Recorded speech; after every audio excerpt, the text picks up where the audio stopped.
ሰላም ጤና ይስጥልን ተመልካቾቻችን ከአንከር ሚዲያ ዝግጅት ክፍል ያክብሮ ሰላምታችንን እናቀርባለን። በአዲስ አበባ በአምስቱም መግቢያ በሮች ጥብቅ ፍተሻ እየተካሄደ ይገኛል። በለገጣፎ በአገዛዙ ወታደራዊ ካምፕ ላይ የእርስ በእርስ የተኩስ ልውውጥ ተደርጎ በርካታ ወታደሮች መገደላቸውን የአንከር ምንጮች ያደረሱን መረጃ ያመለክታል። በኢትዮጵያ በተለያዩ አካባቢዎች ህዝባዊ እንቢተኝነት ምልክቱ እየታየ ነው። ከደሞዝ ጭማሪው መቅረት ጋር በተያያዘ መምህራንን ጨምሮ ሌሎች የህብረተሰብ ክፍሎች ለተቃውሞ ወደ አደባባይ እየወጡ ይገኛሉ። በሲዳማ፣ በሃዲያ፣ በቤኒሻንጉል ጉሙዝ ክልል፣ በኦሮሚያ በተለያዩ አካባቢዎች መምህራን የሥራ ማቆም አድማ እያደረጉ እንዳለም ያገኘነው መረጃ ያመለክታል። በአዲስ አበባ በየቦታው የሹፌሮች መሰወርና መገደል ሊበቃ ይገባዋል ያሉ የከባድ ተሽከርካሪዎች ሹፌሮች ተቃውሞ ሰልፍ ማድረጋቸውንም ያገኘነው መረጃ ያመለክታል። በኢትዮጵያ ህዝባዊ እንቢተኝነት በተለያዩ የህብረተሰብ ክፍሎች እየተነሳ ይገኛል። በአፋርም እንደዚሁ ጦርነት በአፋር ምድር ላይ ሊካሄድ አይገባም ያሉ የአፋር ተወላጆች የተቃውሞ ትዕይንት ማድረጋቸውም ተገልጿል። እነዚህን ጉዳዮች በተመለከተ ከዘውትር ተሳታፊያችን ጋር ቆይታ እናደርጋለን። በቀጥታ ምን ጀምሮ ከአዲስ አበባ ነው። በጣም ነው ማመሰግን። አዲስ አበባ በተለያዩ አካባቢዎች ፍተሻ እየተካሄደ ነው። ከወትሮ በተለየ ሁኔታ የሪፐብሊካን ጋርድ የሰራዊቱ ክፍል የተሳተፈበትና በበላይነት የሚመራው ፍተሻ ነው በአምስቱም የአዲስ አበባ መግቢያ በሮች እየተከናወነ ያለው። የሹፌሮች ሰልፍ ተከናውኗል። ነጋዴዎች በመርካቶ አካባቢ ተቃውሟቸውን ለመጀመር በዋዜማው ላይ እንደሚገኙ ነው የሰማነው። አገዛዙም በርካታ ሱቆችን አሽጓል። ወደ ተለያዩ የኢትዮጵያ አካባቢዎች ከማለፋችን በፊት አዲስ አበባ ያለው እስቲ ምንድነው ፍተሻው ተጠናክሮ እየተካሄደ ያለው? አዲስ አበባ ከተማ በአምስቱም መግቢያ በሮች ከወትሮው እጅግ በጣም በተለየ ሁኔታ እና ወታደሮቹም በልዩ ሁኔታ መሳሪያ የታጠቁ ቀይ ቦኔት ያደረጉ የሪፐብሊካን ጋርድ አባላት አምስቱንም መግቢያ በሮች ይዘው ከፍተኛ የሆነ ፍተሻ ሲያደርጉ ነው ያመሹት። ዛሬም እንደቀጠለ ነው። አንዳንዶቹ እንዲያውም ከከተማ እንዳይወጡ ከዛ አካባቢ ደግሞ ወደ ከተማ እንዳይገቡ ተደርገው በተለይ በለገጣፎ ለገዳዲ ወይም የሸገር ከተማና የአዲስ አበባ ከተማ መለያያ መንገድ ዋና አደባባይ ላይ ወይም ጣፎ አደባባይ የሚባለው ላይ የጣፎ ሰዎች ወደ አዲስ አበባ አይገቡም፣ የአዲስ አበባ ሰዎች ደግሞ ወደ ጣፎ እንዳይሄዱ ተደርገው ከፍተኛ ቁጥር ያለው የሪፐብሊካን ጋርድ አባላት የአዲስ አበባ ከተማ መግቢያና መውጫ በሮችን ዘግተው በወትሮ በተለየ ሁኔታ ከባድ የሆነ ፍተሻ ሲደረግ ነው የዋለው። ዛሬም ማምሻውን እንደቀጠለ ነው። መረጃዎች እየተናገሩ እየተሰማን ያለ ነው። በአጠቃላይ አዲስ አበባ ላይ ከፍተኛ የሆነ ፍርሃት ነግሷል። ስርዓቱ ከፍተኛ ድንጋጤ ውስጥ እንደወደቀ ነው መረጃዎች የሚያመላክቱት። ነሳይ ምንድነው ምክንያቱ? ምናልባት በተለያዩ የኢትዮጵያ አካባቢዎች ያለውን የሰላም እጦት የሰላም መደፍረስ መነሻ ያደረጉ ፍልሰቶች ወደ አዲስ አበባ እየተከናወኑ እንዳለን የሰማነው። በአዲስ አበባ ዙሪያ የኦሮሞ ነጻነት ሰራዊት የሚያደርሰው ጥቃትም እንደዚሁ ነዋሪዎችን ወደ አዲስ አበባ እንዲሰደዱ እያደረገ ነው። የምስራቅ አርሲው በኢትዮጵያ ኦርቶዶክስ ተዋሕዶ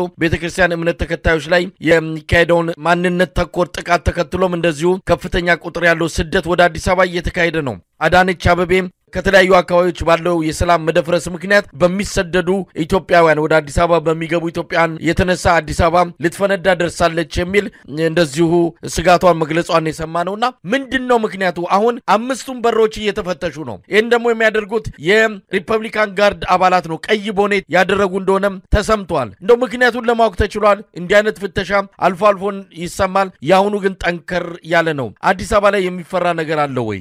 መሳይ ምክንያቶቹ በጣም በርካታ ናቸው። ከበርካታዎቹ እንደው አንድ ሁለት ሶስቶችን ምክንያት ልጥቀስ። አንደኛ ከሰሞኑ ከትናንት ወዲያ ጀምሮ ትናንትናም ዛሬም በተለያዩ የኦሮሚያ ክልል ከተሞች በተለይ ጅማ፣ ቦረና፣ ወለጋ እንዲሁም ምዕራብ ሐረርጌን ጨምሮ በርካታ የወረዳና የዞን ከተሞች ላይ የመምህራን አድማ ከፍተኛ እንቅስቃሴ በማድረጋቸው ታውቋል። በተለይ በወለጋና በጅማ የሁለተኛ ደረጃና የዩኒቨርሲቲ መምህራን ደሞዝ አለመከፈሉን ተከትሎ ከፍተኛ የሆነ የተቃውሞ ሰልፍ ወጥተዋልኝ። በቦረና እንዲሁ ደግሞ ከመምህራን በተጨማሪ የመንግስት ሰራተኛው ሳይቀር የተጨመረው ደሞዝ እጃችን ላይ አልገባም፣ በአንዳንድ ወረዳዎችም ላይ መምህራን ደሞዝ 3 እና 2 ወር ያልተከፈላቸው አሉ በማለት ሰላማዊ ሰልፉ በጣም ተቀጣጥሎ ቀጥሏል። በምዕራብ ሐረርጌም እንዲሁ በጣም የሚገርመው በምዕራብ ሐረርጌ ደግሞ የፖሊስ አባላት ጨምረው የደሞዝ ጭማሪ ለኛ አልተደረገልንም በማለት ከፍተኛ የሆነ ህዝባዊ አመጽ ሊቀሰቀስ እንደሚችል ከፍተኛ ፍርሃት ውስጥ ስለወደቀ አለቀ። ይሄ ነገር በኦሮሚያ ክልል የተቀጣጠለው ሰላማዊ ተቃውሞ በሲዳማ ክልል በአንዳንድ ወረዳዎች እንዲሁም በቤንሻንጉል ክልል በብዙ ወረዳዎች ላይ እንዲሁም በደቡብ ምዕራብ ኢትዮጵያ ክልል በበርካታ አካባቢዎች ላይ የተቃውሞ ሰልፍ እየተደረገ ነው። ያው እንደሚታወቀው ከዚህ በፊት የመንግስት ሰራተኛው ለበርካታ ወራት በተለይ መምህራን በሆሳዕና እና በተለያዩ የወረዳ ከተሞች ላይ የደሞዝ ጭማሪ ብቻ ሳይሆን ደሞዝ ባለመከፈላቸው ብዙ መምህራን ጊዜው እስከሚያልፍ ድረስ ብለው ወደ ቤተሰቦቻቸው ከወላጆቻቸው ጋር ሂደው ቁጭ ብለዋል። ገበሬ ሆነው ተቀምጠዋል። አንዳንዶቹም ልጅ ወለዱ መምህራን ተፋተው ሚስት ከሌላ ቤተሰቦቿ ጋር ባል ደግሞ ከሌላ ሀገር ቤተሰቦቹ ጋር ሄዷል። አሁን ይሄ ነገር እየገባቸው ስለመጣ ወደ የሚያስተምሩበት አካባቢ በመምጣት ትግሉን አቀጣጥለውት ነው የሚገኙ። ይሄ አንደኛው ምክንያት ነው። ከፍተኛ የሆነ ስጋት ተፈጥሯል። ምናልባት ተቃውሞ ወደ አዲስ አበባ ከተማም ይዘልቃል ተብሎ ስለተፈራና ይሄን አጀንዳ ይዘው ወደ ከተማ ሊገቡ ይችላሉ የተባሉ የውስጥ ለውስጥ አርበኞች አዲስ አበባ ከተማን ይረብሿታል የሚል አንደኛው ምክንያት ሊሆን ይችላል የሚል እምነት ነው ያለኝ። በሁለተኛ ደረጃ መሳይ በሸገር ከተማ አስተዳደር ስር በሚገኘው ለገጣፎ ከተማ ላይ በምትገኘው የአገዛዙ የ94ኛ ክፍለ ጦር ለግዳጅ ወደ ወሎ ለመሄድ በዝግጅት ላይ እንዳለ የኦሮሚያ ልዩ ኃይልና ሚኒሻ በዚህ በ94ኛ ካምፕ ውስጥ በድንገት በመግባት የመከላከያ ዩኒፎርም እየለበሰ አብረው ለመሄድ ሲዘጋጁ የተወሰኑ የክፍለ ጦሩ አባላት ይህ ትክክል አይደለም፣ መዳችሁ መዋጋት ተከፈለጋችሁ የራሳችሁን መንገድ ተከትላችሁ ወዳችሁ መዋጋት አለባችሁ፣ የመከላከያ ተቋም ግን ብቻውን ነው የሚንቀሳቀሰው፣ የልዩ ኃይልና የሚኒሻ አባላትን ይዞ መሄድ አይችልም ያሉ 2 እና 3 የመከላከያ አባላትን እዛው ላይ በጥይት መተው በመካከላቸው በተፈጠረ ግጭት በርካታ የሰራዊቱ አባላት ተገድለዋል። ይሄን ተከትሎ ማታ ከፍተኛ የሆነ የተኩስ ልውውጥ ሲደረግ ነበር። ከዛ በኋላ ለገጣፎ ከተማና በአዲስ አበባ ከተማ መሃል ላይ ወጣቶቹ ወይም እዛ ከተማ ላይ እንቅስቃሴ እንዳያደርጉ ከተማዋ ጸጥ ረጭ ብላ ከአዲስ አበባ ከተማ ለግብይት የመጡ የጣፎ አካባቢ ነዋሪዎች ወደ ጣፎ እንዳይመለሱ ያሉ ሰዎች ደግሞ ወደ አዲስ አበባ እንዳይገቡ ተደርጎ ከፍተኛ ፍርሃት ውስጥ እንደገባ ነው የሚያሳየው። ይህን ተከትሎ በበርካታ አካባቢዎች በተለይ የፋኖ ኃይሎች እንዲሁም የሸኔ ኃይሎች ወደ አዲስ አበባ ከተማ ገብተዋል የሚል ወረቀቶች ተበትነዋል። እንዲሁም መንግስት አንዳንድ መረጃዎች ደርሰውኛል በማለት ከፍተኛ ፍርሃቱ ስለወደቀ ዜጎችን ለማስፈራራት እንቅስቃሴ እንዳያደርጉ ከወዲሁ ለማገድና ምናልባት አዲስ አበባ ከተማ ላይ ይፈጠራል የሚል ስጋት ስላደረበት ነው ከፍተኛ የሆነ ፍተሻ እና ብርበራ እያደረገ የሚገኘው። መሳይ እንግዲህ ቀደም ሲል የጠቀስካቸው አንዳንድ አካባቢዎች አሉ። አዲስ አበባ በተለያዩ የኢትዮጵያ አካባቢዎች ሙቀቱ ሲግልና የፖለቲካ ትኩሳቱ ሲጨምር ብዙዎች ወደ አዲስ አበባ ነው የሚሰደዱት። በአጣዬ፣ በጅማ፣ በሻሸመኔ በተለያዩ የኢትዮጵያ አካባቢዎች በቅርብ ጊዜ ወዲህ አጠቃላይ ቀውስ ሲፈጠር ነዋሪው በሙሉ ወደ አቅራቢያ ወዳለ ትልልቅ ከተሞች በተለይም ወደ አዲስ አበባ ነው እየጎረፉ ያሉት። አሁን በብዙ ሺዎች የሚቆጠሩ የተለያዩ ኢትዮጵያ ህብረተሰብ ክፍሎች አዲስ አበባ ተሰደው ነው ያሉት። አዲስ አበባ ብዙ ነገሮች እየተነሱ ነው ያሉት። ለማንኛውም ወደ አጠቃላይ ሀገራዊ ንቅናቄ እንምጣ። በዚያም ተቃውሞ እየተነሳ ነው። በተለይም በአገዛዙ ከመምህራን ጋር በተያዘ ደሞዝ ክፍያው እውን ካለመሆኑ ጋር ተያይዞ ህብረተሰቡ ወደ አጠቃላይ አድማ እየገባ እንዳለ ነው መረዳት የተቻለው። አገዛዙ ማስቆም አልቻለም። በተወሰነ ደረጃ ሊያዳፍን የሞከረ ነው። ለተወሰኑ መምህራን እየከፈለ እንዲሁ በመከፋፈልና የተወሰኑትን አብረውት እንዲሰለፉ በማድረግ አጠቃላይውን የህዝብ ጥያቄ ለማድበስበስ እየሞከረ ነው። ነገር ግን ከዛ የተሻገረ ይመስላል። ከዚህ በኋላ አብይ አህመድ በማስቀየስም ሌላ ትኩረት እንዲያገኝ በማድረግ የሚሻገረው ችግር የለም። አሁን ህብረተሰቡ አፍጥጦ ነው የመጣው። በሲዳማ፣ በሀዲያ፣ በቤኒሻንጉል፣ በሌሎች የኢትዮጵያ አካባቢዎች መምህራን አደባባይ እየወጡ ነው። እስቲ ምን አለ ከዚህ ጋር በተያዘ መምህራን ብቻ ሳይሆን ሌላውም የህብረተሰብ ክፍል ወደ አደባባይ እየወጣ ነው ያለው? መሳይ አጠቃላይ እኮ የመንግስት ሰራተኛውና መምህራኑ ተባለ እንጂ ሹፌሮች እኮ በትናንትናው ዕለት አዲስ አበባ ከተማ ላይ የተቃውሞ ሰልፍ አድርገዋል። እንግዲህ ይሄ ሌሎችን ያነቃቃቸዋል። የተቃውሞ ሰልፍን ያደረጉ ለበርካታ ጊዜ ከጅቡቲ ሲሄዱ ወደ ኦሮሚያ ክልል ወደ አማራ ክልል እንቅስቃሴ ሲያደርጉ እየታፈኑ እየተደበደቡ እየተገደሉ ለሀገር ዋልታና ማገር የሆኑ በትራንስፖርት ላይ ከፍተኛ አስተዋጽኦ ያደርጋሉ የከባድ መኪና ሹፌሮች ከፍተኛ የሆነ በደል ነው ሲፈጸምባቸው የነበረ። ለበርካታ ጊዜ በተለይ የሹፌሮች ድምጽ በሚባለው የማህበራዊ መገልገያ መስመራ በሚመራቸው አማካኝነት ለመንግስት ለበርካታ ጊዜ አቤት ብለው መልስ ባለማግኘታቸው በአንዳንድ በኩልም መሳይ ከጅቡቲ ወደ አዲስ አበባ ጭነውና ከአዲስ አበባ ደግሞ ወደ ጅቡቲ በሚንቀሳቀሱበት ጊዜ ሞጆ፣ ደብረ ዘይት እንዲሁም መተሐራ ሌሎችም በኦሮሚያ ክልል የሚገኙ ከተሞች ላይ የመንግስት ታጣቂባቸው ይሄንን ለበርካታ ጊዜ አቤት ብለው መልስ ባለማግኘታቸው ከዚህ በላይ የሚመጣብን ነገር የለም በማለት ሰላማዊ ሰልፍ ወጥተዋል። አሁንም ይህን ተከትሎ በኢትዮጵያ የጤና ባለሙያዎች ከዚህ በፊት ፋና ወጊ ሆነው በመንግስት ላይ የተቃውሞ ሰልፍ ወጣው የሥራ ማቆም አድማ አድርገው መልስ ባለማግኘታቸው ምናልባት መንግስት የተወሰነ የማሰቢያ ጊዜ እንስጠው በማለት ለሁለተኛ ጊዜ ሲያራዘሙትን የተቃውሞ እና የሥራ ማቆም አድማ ከህዳር 18 ጀምሮ ለማድረግ አሁን ህብረተሰቡን እያነቃቁት ወይንም የጤና ባለሙያውን እያነቃቁትና በዚህ አድማ መሳተፍ እንዳለባቸው የራሳቸውን የሥራ መንግስትን በመጠየቅ ላይ ነው ያሉት። መንግስት ረጅም ጊዜ የማሰቢያ ጊዜ ተሰጥቶታል። አሁን መልስ አልሰጣቸውም። በአንዳንድ ቦታዎች ላይ ደሞዝ መክፈል ባለመቻሉ ጫንቃዬን ተገርፌ ጀርባዬን ተገፍፌ እንደሚባለው የጤና ባለሙያዎችን መሬት ተወስዳላችሁ በማለት 115,000 ብር በአማራ ክልል ለመሬት ካሳ የሚሆን ክፍያ ክፈሉ በማለት ምንም መሬት ሳይሰጣቸው የቤት መስሪያ መሬት ሳይሰጣቸው አታሎ ገንዘባቸውን ባንክ አስገቡ በኋላ ምንም ማድረግ አልቻለም። ነገር ግን በዛ አካባቢ በተለይ በአማራ ክልል ለታጠቁ ኃይሎች ለሚሊሻ አባላት፣ ለአድማ ብተና አባላት፣ ለፖሊስ አባላት እነሱ እየገደሉለት ስለሆነ ስርዓቱን በእድሜ እያራዘሙለት ስለሆነ መሬት ሰጥቶ ለነሱ ለብቻ በባህር ዳር ከተማ መሬት እንዲወስዱ አድርጓል። በጎንደር፣ በደብረ ብርሃን፣ በደብረ ማርቆስ እንዲሁም በተለያዩ የአማራ ክልል ከተሞች ላይ የታጠቁ የመንግስት ሚሊሻዎችና ፖሊሶች፣ አድማ ብተናዎች፣ የመከላከያ ኃይሎች ሳይቀር መሬት ዝርፊያና ሽያጭ ላይ እንደሚገኙና የጤና ባለሙያዎችን ግን 115,000 ብር ተቀብሎ አሁንም አፍንጫቸውን ላሱ ብሎ ገንዘባቸውን ቀምቷቸው እንደቀረ ሲታወቅ አሁን ከህዳር 18 ጀምሮ ከፍተኛ የሆነ ህዝባዊ እንቅስቃሴ የሥራ ማቆም አድማ ለማድረግ እንቅስቃሴ እያደረጉ ነው። ህዝቡ እየተነቃቃ ነው። እውነት ለመናገር ከፍተኛ የሆነ መነቃቃት አለ። ይሄን መነቃቃት ተከትሎ ሌላውም የህብረተሰብ ክፍል የተበደለው አካል ከፍተኛ በደል ዝቅተኛ በደል ሊባል የለም። በሰሞኑ እንኳን በመርካቶ አካባቢ ሱቆችን በማሸግ ታክስ ታቀረብራላችሁ ታክስ አትከፍሉም በማለት ምክንያት ሰጥቶ መርካቶ ያለው ማህበረሰብ አውጦ ለሌላ ለውጭ ሀገር ዜጎች ለመሸጥ በሳት ሞከራቸው፣ በዘረፋ ሞከራቸው፣ በታክስ ሞከራቸው ምንም ንቅንቅ ባለማለታቸው ምክንያት አሁንም ሱቃቸውን እያሸገ እነሱን እያሳደደ ከፍተኛ የሆነ በደል እየፈጸመባቸው ነው የሚቻልኩት መሳይ። በአጠቃላይ አዲስ አበባ ከተማ ብቻ ስትቀረው በአብዛኛው የክልሎች ከተሞች ላይ መንግስት ከፍተኛ የሆነ ድንጋጤ ውስጥ እንደወደቀ በዚህ የተቃውሞና የአድማ ሰልፎችን አስመልክቶ ከፍተኛ ፍርሃትና ስጋት ውስጥ እንደወደቀ ነው የሚያሳየው። ይህን ተከትሎ ነው በአዲስ አበባ ከተማ የቀይ ቦኔት እና የሪፐብሊካን ጋርድ አባላትን ለክፉ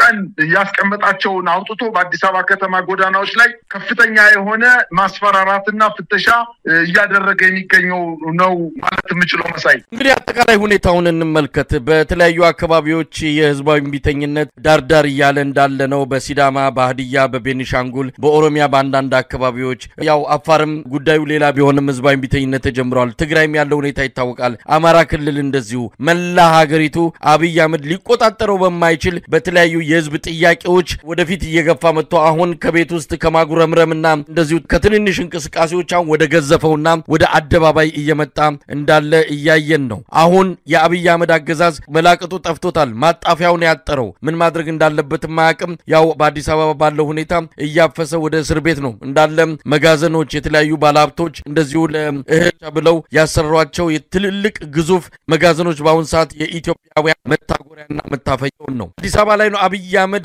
አቅም አለኝ ብሎ በወታደራዊም በደህንነትም በተለያዩ የጸጥታ መዋቅር ራሱን አጥሮ ሀገር እየመራው ነው እያለ ያለው። ይሄው አዲስ አበባ እየተንኳኳች ነው እየመጣን ነው እያሉ ነው። እየመጣን ነው ያሉትን አሻግሮ ሲመለከት ከመሃል አዲስ አበባ ህዝቡ ተቃውሞ ሊያሰማ የሚችልበት ሁኔታ እየታየ ነው። የሹፌሮቹ ጥያቄ እንደው የራሳቸው ጥያቄ ቢሆኑም በቀላሉ የሚታይ አይደለም። ስለዚህ ምን እንጠብቃለን በቀጣይ? አዲስ አበባን ሙሉ በሙሉ ለመቆጣጠር ከፍተኛ የሆነ ትንቅንቅ እያደረገ ነው። እውነት ለመናገር አዲስ አበባ ከተማ ከሌሎች ክልሎች ከኦሮሚያ ክልል፣ ከአማራ፣ ከአፋር፣ ከሶማሌ ክልል ንግድ ባለመኖሩ የስራ እንቅስቃሴ በመሞቱ አዲስ አበባ ከተማ እንደ የተረፈ ምግብም እንኳን አግኝቼ በረንዳ ላይ አድሬ የቀን ስራ ሰርቼ ግንባታ ውስጥ ተሳትፌ የቀን ገቢ አግኝቼ እኖራለሁ ያለ ወጣት አዲስ አበባ ላይ መጥቶ አዲስ አበባ ላይ ከፍተኛ የሆነ አፈና ሲደረግ ለካስ አናውቀው ያፈነ በመጋዘኖች ውስጥ ያስቀመጠ አሁን ዛሬ የወጣው መረጃ እንደሚያመላክተው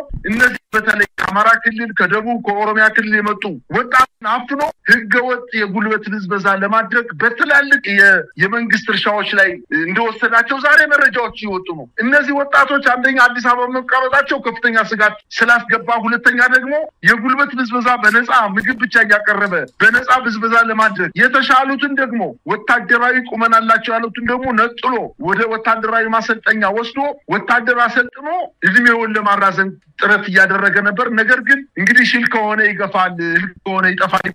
ወጣቶቹ ሂደው አማራ ክልል ገና ወደረጉ እጃቸውን እየሰጡ እየተበተኑ እየጠፉ መሳሪያቸውን እየሸጡ የመንግስትን መሳሪያ 40 እና 30 ሺህ ብር እየሸጡ ጀግኖች ደግሞ ከፋኖ ኃይሎች ጋር እየተቀላቀሉ ከፍተኛ የሆነ በመንግስት ላይ ውድመት ፈጥረውበት አሁን መንግስት ለሰራዊቱ የሚያቀርበው ስንቅ የለም፣ ለሰራዊቱ አልባሳት የለም፣ ለሰራዊቱ የሚያቀርበው ተተኳሽ የለም። ነገር ግን ምንድነው እያደረገ ብሉ እያለ የሰላማዊ ነዋሪዎችን ልብስ ሳይቀር ሊጥም ሳይቀር የራሳቸው ሊጡን የገበሬው ሊጥ እየቀሙ እየደፉ እየጋገሩ እየበሉ እንደሚገኙና ፍጹም መንግስታዊ መዋቅሩ በአማራ ክልልና በኦሮሚያ ክልል ሙሉ በሙሉ የፈረሰበት ደረጃ ላይ በመደረሱ መንግስት ከእንግዲህ በኋላ ተቆጣጥሮ ሊያረግበው እንደማይችል ስለሚታወቅ አሁን መንግስት ልክ እንዳበደ ውሻ ያገኘውን ነገር እየነከሰ እንደሚገኝና ፍጹም ከዚህ በላይ አረመኔያዊ ድርጊትን ሊፈጽም እንደሚችል የኢትዮጵያ ህዝብ ይሄንን አውቆ ከፍተኛ የሆነ ዝግጅት አድርጎ ጭራውን ይዞታል፣ የነብሩን ጭራ ይዞታል። አንዳንድ ጀግና የሆኑ በተለይ ሹፌሮቹ፣ መምህራኖቹ ባንዳን በሐረርጌ አካባቢ ደግሞ የፖሊስ አባላት፣ የመንግስት ሰራተኞች ሰላማዊ አድማውን ተቀላቅለው ወጣው በመንግስት ላይ ተቃውሟቸውን አሰምተዋል። ከዚህ መመለስ ወደ ኋላ መመለስ ዋጋ ያስከፍላል። ስለዚህ የነብሩን ጭራ ይዘዋል። ይሄን ጭራ ይዘው እስከመጨረሻው ገደል ገብቶ እስከሚቀበር ድረስ ተከትለው አብረው ተላፍተው ማሸነፍ መቻል እንዳለባቸው ነው ማሳሰብ የምፈልገው። ከዚህ ውጪ ያለ አማራጭ በሙሉ የኢትዮጵያን ህዝብ ብትንትን የሚያደርግ አይነት መንግስት በመሆኑ ይሄን አውቆ የኢትዮጵያ ህዝብ ወደ ትግል ወደ ዋናው ወደ ማይቀረው አማራጭ ወደ ሌላው ትግል ውስጥ መግባት እንዳለበት ነው ማሳሰብ የምፈልገው። ነገር ግን መንግስት የመጨረሻ ፈረስ ሲሞት እግሩ እንደሚያፈራግጠው አሁን መፈራገጥ ደረጃ ላይ እንደደረሰ ነው ማየት ቻልኩት። መሳይ እንግዲህ የተለያዩ የህብረተሰብ ክፍሎች ናቸው አሁን ተቃውሞ እያሰሙ ያሉት። የአብይ አህመድ አገዛዝ ባለው የጸጥታ መዋቅር በመከላከያና በተለያዩ አፋኝ ተቋማት አማካይነት የህዝብን ፍላጎትና የህዝብን ስሜቱን ተቃውሞን የመግለጹን እንቅስቃሴ አስቆማለው ማለት የሚችልበት ደረጃ እንደሌለና ይሄ ከአቅሙ በላይ ወደሚሆንበት ደረጃ እየተጠጋ እንዳለ ነው የምንሰማው። አፋር ላይ ያለው ተቃውሞ፣ ቤኒሻንጉል ያለው አድማ፣ ሲዳማ ክልል ላይ ወደ አደባባይ ወጥቶ እየተገለጸ ያለው የህዝብ ስሜት፣ በሃዲያ ከፍተኛ የሆነ የህዝብ ንቅናቄ እየታየ እንዳለ ነው። አዲስ አበባ ሹፌሮች ጀምረውታል። ባለፈው በኢትዮጵያ የጤና ባለሙያዎች የተጀመረ ሀገራዊ ንቅናቄ አለ።